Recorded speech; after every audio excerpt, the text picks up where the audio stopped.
ಜೈ ಶ್ರೀರಾಮ್. ಎಲ್ಲರಿಗೂ ನಮಸ್ಕಾರ. ಸಣ್ಣ ಕಥೆ, ಒಳ್ಳೆಯ ಸಂದೇಶ. ಅಧಿಕ ಮಾಸ ಸಾಯಂಕಾಲ ಪ್ರತಿ ಪಟ್ಟಣಗಳಲ್ಲಿ ಹೆಚ್ಚು ಜನರಿರ್ತಕ್ಕಂಥ ಏರಿಯಾದಲ್ಲಿ ಪ್ರವಚನಗಳು, ಭಾಗವತ, ಮಹಾಭಾರತ, ರಾಮಾಯಣ, ಮಹಾನ್ ಇದ್ರ ಬಗ್ಗೆ ಪಂಡಿತರು, ಜ್ಞಾನಿಗಳು ಹೇಳ್ತಾ ಇರ್ತಾರೆ. ಜನರು ನೂರಾರು ಜನರು ಕೂತು ಕೇಳ್ತಾ ಇರ್ತಾರೆ, ತಲೆ ಅಳ್ಳಾಡಿಸ್ತಿರ್ತಾರ, ಕೇಳಿ ಮನೆಗೆ ಬರ್ತಾರ. ಅದರದ್ದು ಅನುಭವ ಸ್ವಲ್ಪ ಜೀವನದಲ್ಲಿ ನಾವು ಇದು ಮಾಡಬೇಕು ಎಂಬ ಭಾವನೆ ಕೆಲವರಿಗೆ ಬರ್ತದೆ. ಕೆಲವರು ಒಂದು ಸುಮ್ಮನೆ ಪುಣ್ಯ ಬರ್ತದೆ ದಿನ ಕೇಳಿದ್ರೆ ಸ್ವರ್ಗಕ್ಕೆ ಹೋಗ್ತೀವಿ ಎಂಬ ಭಾವನೆಯಿಂದ ಇರ್ತಾರೆ.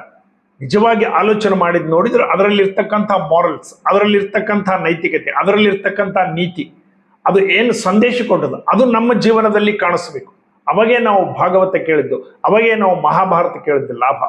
ಪ್ರತಿ ಘಟನೆ, ಪ್ರತಿ ಒಂದು ಸಣ್ಣ ಸಣ್ಣ ವಿಷಯದಲ್ಲಿ ಸಹಿತ ನಮಗೆ ಜೀವನ ಹೇಗೆ ನಡಿಬೇಕು ಅಂತ ಹೇಳಿ ಅದು ಭಾರತ ಮತ್ತು ಭಾಗವತ, ರಾಮಾಯಣಗಳಲ್ಲಿ ಕಥೆಗಳು ಬರ್ತವೆ. ಆ ಸಂದರ್ಭಗಳಲ್ಲಿಂತ ನಾವು ಎಷ್ಟೋ ಕಲಿಬಹುದು. ಒಂದು ಸಂದರ್ಭ ಬರ್ತದ ಮಹಾಭಾರತದಲ್ಲಿ, ಯಕ್ಷ ಪ್ರಶ್ನೆ. 123 ಪ್ರಶ್ನೆಗಳನ್ನು ಕೇಳ್ತಾನೆ ಯಕ್ಷ. ಎಲ್ಲದಕ್ಕೆ ಸರಿಯಾಗಿ ಉತ್ತರಗಳನ್ನು ಕೊಡ್ತಾನೆ ಧರ್ಮರಾಜ. ಎಂಥ ಪರಿಸ್ಥಿತಿಯಲ್ಲಿ 4 ಮಂದಿ ತಮ್ಮಂದರ ಶವಗಳು ಬಿದ್ದಿದ್ದಾವ, 4 ಮಂದಿ ಮೃತರಾಗಿದ್ದಾರ. ನನ್ನ ಪ್ರಶ್ನೆಗಳಿಗೆ ಉತ್ತರ ಕೊಟ್ಟರೆ ಮಾತ್ರ ನಿಮ್ಮ ತಮ್ಮಂದರು ಹೇಳಲಿಕ್ಕೆ ಸಾಧ್ಯ, ಇಲ್ಲಂತಂದ್ರೆ ಅವ್ರದ್ದು ಇಲ್ಲಿಗೆ ಆಗೋಯ್ತು ಅಂತ ಹೇಳಿ ಹೇಳ್ತಾನ.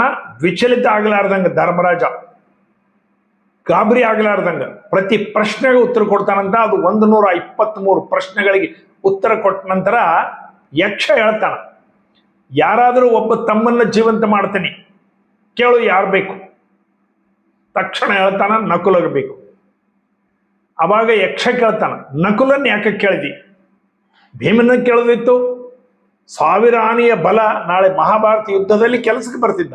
ಅರ್ಜುನನ ಕೇಳದಿತ್ತು, ಪಾಶುಪತಾಸ್ತ್ರ ಇತ್ತು, ಆತ ನಿನಗೆ ಉಪಯೋಗ ಬರ್ತಿದ್ದ. ಈ ನಕುಲ ಉಪಯೋಗ ಇಲ್ಲ, ನಕುಲನ್ ಯಾಕೆ ಕೇಳಿದಿ ಅಂದಾಗ ಧರ್ಮರಾಜ ಹೇಳಿದ್ದು ನಾವೆಲ್ಲರೂ ನಮ್ಮ ಜೀವನದಲ್ಲಿ ಕೂಡ ನಾವು ಜ್ಞಾಪಕ ಇಟ್ಕೋಬೇಕು.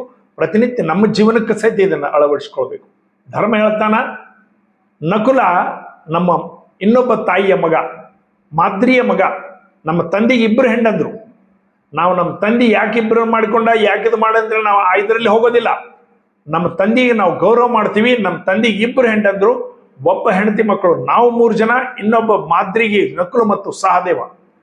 ನಾಳೆ ನಾನು ಧರ್ಮನ, ಅರ್ಜುನನ್ನೋ ಭೀಮನ್ನೋ ಜೀವಂತ ಮಾಡುವಂತ ಕೇಳಿದ್ರ, ನಾಳೆ ಸ್ವರ್ಗದಲ್ಲಿ ನಮ್ಮ ತಾಯಿ ಹೋದಾಗ ನಮ್ಮ ತಾಯಿಗೆ ನಮ್ಮ ಇನ್ನೊಬ್ಬ ತಾಯಿ ಕೇಳ್ತಿದ್ಲು, ನಿನ್ನ ಮಗ ಒಬ್ಬನ ಜೀವಂತ ಮಾಡುವಂದಾಗ ತನ್ನ ರಕ್ತ ಸಂಬಂಧ ತನ್ನ ಸ್ವಂತ ತಮ್ಮನ್ನ ಕೇಳಿದ ಹೊರತು ಮಲತಾಯಿ ಅಂತ ಹೇಳಿ ನನ್ನ ಮಕ್ಕಳನ್ನ ಕೇಳಲಿಲ್ಲ ಅಂತ ಹೇಳಿ ಇದು ಹೆಸರು ಬರ್ತದ.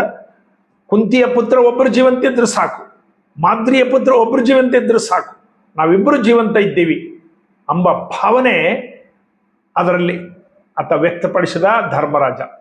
ಅವಾಗ ಅಷ್ಟು ಮಂದಿ ಜೀವಂತ ಆಗ್ತಾರೆ, ಅದು ಕಥೆ ಬರ್ತದೆ. ಅಂದ್ರೆ ನೋಡ್ರಿ, ಇದರ ತಾತ್ಪರ್ಯ, ಇದರ ನೀತಿ, ಇದರಲ್ಲಿಂದ ನಾವೇನು ಕಲಿಬೇಕು ಜೀವನದಲ್ಲಿ. ನಾವು ಸಹಿತ ಪ್ರತಿನಿತ್ಯ ಮನೆಯಲ್ಲಿ, ಬಹಳಷ್ಟು ಮನೆಯಲ್ಲಿ 2 ಹೆಂಡಂದರು ಇರ್ತಾರ, 2ನೇ ಮಕ್ಕಳು ಇರ್ತಾರ, ತಾಯಿ ಮಕ್ಕಳು ಇರ್ತಾರ, ಅಥವಾ ಅಣ್ಣ ತಮ್ಮ ಅಕ್ಕ ತಂಗಿ ಭಾಗ ಪರಿಷ್ಕಾರಗಳಾಗ್ತಿರ್ತಾವ. ಸ್ವಂತ ಹೊಟ್ಟೆಗೂಡಿದ ಅಣ್ಣ ತಮ್ಮರಿಗೆ ಭಾಗಗಳು ಸ್ವಲ್ಪ ಹೆಚ್ಚು ಕಮ್ಮಿ ಹೋದಾಗ, ಹೋಗ್ಲಿ ನಮ್ಮ ಅಣ್ಣನೇ ತಿಂತಾನ, ಹೋಗ್ಲಿ ನಮ್ಮ ತಮ್ಮನೇ ತಿಂತಾನ ಎಂಬ ದೊಡ್ಡ ಭಾವನೆ ನಮ್ಮಲ್ಲಿ ಬರಬೇಕು. ಅದು ನಾವು ಮಹಾಭಾರತ, ರಾಮಾಯಣ, ಭಾಗವತ ಕೇಳಿದ್ದು ಲಾಭ ಇಲ್ಲ. ಮತ್ತು ಅದೇ ಪಿಶನಾಚಿ ಸ್ವಭಾವ, ಇಲ್ಲ ನಾನು 1 ಇಂಚು ಕೂಡ ಬಿಡೋದಿಲ್ಲ, ಒಂದು ಇದು ಕೂಡ ಕೊಡೋದಿಲ್ಲ ಅಂತ ಹೇಳಿ. ಮೊನ್ನೆ ನೋಯ್ಡಾ ಒಳಗೆ ಒಂದು ಘಟನೆ ಆಯ್ತು. 800 ಎಕರೆ ಭೂಮಿ, 1600 ಎಕರೆ ಭೂಮಿ, 2 ಅಣ್ಣ ತಮ್ಮರು 800 ಹಂಚ್ಕೊಂಡ್ರು. ಇನ್ನು ಒಂದು ಭವನ ಇತ್ತು, ಅದು ತಮ್ಮ ನನಗೆ ಬೇಕು ಅಂತ ಕೇಳ್ದ. ಅಣ್ಣ ಅಂದ, ಇಲ್ಲ ಅದನ್ನು ಮಾತ್ರ ಕೊಡೋದಿಲ್ಲ ಅಂತ. ಇಲ್ಲ ಅಣ್ಣ, ನನಗದು ಬಹಳ ಇಷ್ಟ, ಅದು ಬೇಕು, ಕೊಡೋದಿಲ್ಲ, ಬೇಕು. ಜಗಳ ನಡೀತು. ಎಷ್ಟರ ಮಟ್ಟಿಗೆ ಜಗಳ ಇತ್ತಂತಂದ್ರೆ ಪಿಸ್ತೂಲ್ ರಿವಾಲ್ವ್ ತೆಗೆದ್ಬೇಡ, ಎಟ್ ಎ ಟೈಮ್ 2 ತೆಗೆದು 2 ಶೂಟ್ ಮಾಡಿದ್ರು. 2ರಿಗೆ ಲೇಟ್ ಬಿತ್ತು, 2 ಸ್ಪಾಟ್ ಮೇಲೆ ಸತ್ತೋದ್ರು. ಅಣ್ಣ ಸತ್ತ, ತಮ್ಮ ಸತ್ತ. ಅದು ನೋಯ್ಡಾದಲ್ಲಿ ಆದಂತಹ ಘಟನೆ, ಜೀವಂತ ಉದಾಹರಣೆ ಇವೆಲ್ಲ. ಇಷ್ಟು ಸಣ್ಣ ಸಣ್ಣ ಇದ್ರ ಸಲುವಾಗಿ ನಾವು ಗದ್ಲಿ ಮಾಡ್ಕೊಂಬೋದು ಬೇಡ ಅಂಬೋದು.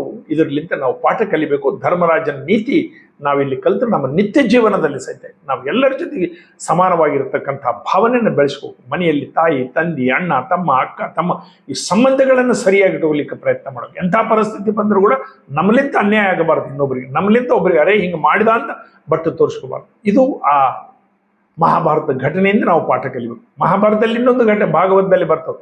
ಪರೀಕ್ಷಿತ ಮಹಾರಾಜ ತಕ್ಷಕ ಕಡದು 8 ದಿವಸದಲ್ಲಿ ಸಾಯ್ತಿದ್ದಿ. ಹಿಮಾಲಯಕ್ಕೆ ಹೋದ, ಶುಕಾಶ್ರಮಕ್ಕೆ ಹೋದ. ಶುಕ ಮಹಾಮುನಿಗಳೆಲ್ಲ ರೋದನ ಮಾಡ್ತಾ ಇದ್ದ, ಗುರುಗಳೇ ನನಗೆ ತಕ್ಷಕ ಕಡಿತದೆ, ನಾನು ಸಾಯ್ತೀನಿ, ನಂದು ಒಂದೇ ವಾರ ನನ್ನ ಜೀವನ, ಏನ್ ಮಾಡಬೇಕು? ಅಳ್ಳಿಕ್ಕೆ ಚಾಲು ಮಾಡಿದ, ರೋದನೆ ಮಾಡಿದ. ಗುರುಗಳು ಹೇಳಿದ್ರು ಶುಕರ ಕೂಡು, ಭಾಗವತ ಹೇಳ್ತಾನೆ ಕೇಳು, ಏನೂ ಆಗೋದಿಲ್ಲ, ಅನ್ಸ್ಬೇಡ, ನಾ ಇದ್ದೇನೆ, ನೀನು ಏನೂ ಆಗೋದಿಲ್ಲ, ಕೂಡು ಅಂದ. ಭಾಗವತ ಕೇಳ್ದ.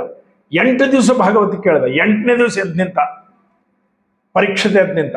ಗುರುಗಳೇ ನಾನು ಮೊದಲನೇ ದಿವಸ ರೋದನೆ ಮಾಡ್ತಾ ಬಂದಿದ್ದೆ, ಅಳ್ತಾ ಬಂದಿದ್ದೆ, ನಾ ಸಾಯ್ತೀನಿ 8 ದಿವಸದಾಗ, ತಕ್ಷಕ ಕಡಿತದೆ ಅಂತ ಹೇಳಿದ್ದೆ. ನಿಮ್ಮ ಭಾಗವತ ಕೇಳಿದ ನಂತರ ನನಗೆ ಮರಣ ಭಯ ಹೋಯ್ತು.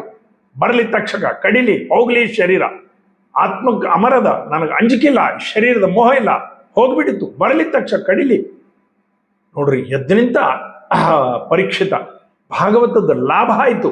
ಭಾಗವತ ಕೇಳೋದ್ರಲ್ಲಿಂದ ಪುಣ್ಯ ಬರಲಿಲ್ಲ, ಸ್ವರ್ಗಕ್ಕೆ ಹೋಗ್ಲಿಲ್ಲ, ಆತಗ ಮರಣ ಭಯ ಹೋಗ್ಬಿಡ್ತು. ಆ ಭಾಗವತ ಕೇಳಿದಾಗ ಎದ್ದು ನಿಂತ, ಬರಲಿ ತಕ್ಷಕ ಅಂತಂದ.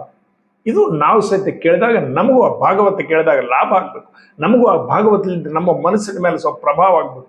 ನಾವು ಮರಣ ಭಯದಿಂದ ಮೇಲ್ಕೆ ಇದ್ದಬೇಕು. ನಾವು ಏನಾಗ್ತದಪ್ಪ, ಭಗವಂತನ ಇಚ್ಛೆ, ಯಾವ ಸ್ಥಿತಿಯಲ್ಲಿದ್ದೀವಿ ಆ ಸ್ಥಿತಿನೇ ಭಗವಂತ ನಮ್ಗೆ ಇಲ್ಲಿ ಇಟ್ಟಿದ್ದಾನೆ. ಆತ ಆಲೋಚನೆ ಮಾಡಿ ನಮ್ಗೆ ಈ ಸ್ಥಿತಿಗೆ ತಂದಿದ್ದಾನೆ. ಆತನ ಅನುಗ್ರಹದಂತೆ ಆಗ್ಯದ. ಶರಣಾಗತಿ ಆಗ್ತಕ್ಕಂಥ ಸ್ವಭಾವ, ಇವೆಲ್ಲ ಭಾಗವತ ಕೇಳೋದ್ರಲ್ಲಿ ನಾವು ಕಲಿಬೇಕು. ಸುಮ್ಮನೆ ಭಾಗವತ ಕೇಳಿದೆವು, ತಲೆ ಅಲ್ಲಾಡಿಸೋ, ಭಾಳ ಚಲೋ ಹೇಳ್ತಾರೆ ರೀ, ಭಾಳ ಚಲೋ ಹೇಳ್ತಾರೆ ಆಚಾರ್ಯರು. ಅದೇನು ಒಂದೊಂದು ಘಟನೆಗಳು ಕಣ್ಣಾಗ ನೀರು ಬರ್ತಾವೆ ನೋಡ್ರಿ. ಈ ಕಣ್ಣಾಗ ನೀರು ಬಂದ್ರೆ, ಮೈ ಜುಮ್ ಅಂದ್ರೆ ಏನೂ ಆಗೋದಿಲ್ಲ. ನಿಮ್ಮ ಜೀವನದಲ್ಲಿ ಬದಲಾವಣೆ ಬರಬೇಕು. ನಿಮ್ಮ ಜೀವನದಲ್ಲಿ ಅದನ್ನು ಅಳವಡಿಸ್ಲಿಕ್ಕೆ ಪ್ರಯತ್ನ ಮಾಡಬೇಕು. ಅವಾಗೇ ಆ ಪರೀಕ್ಷೆಗೆ ಆದಂಥ ಲಾಭ ನಿಮಗೂ ಕೂಡ ಆಗ್ತದೆ. ಭಾರತ್ ಮಾತಾಗಿದೆ. ಎಲ್ಲರಿಗೂ ನಮಸ್ಕಾರ.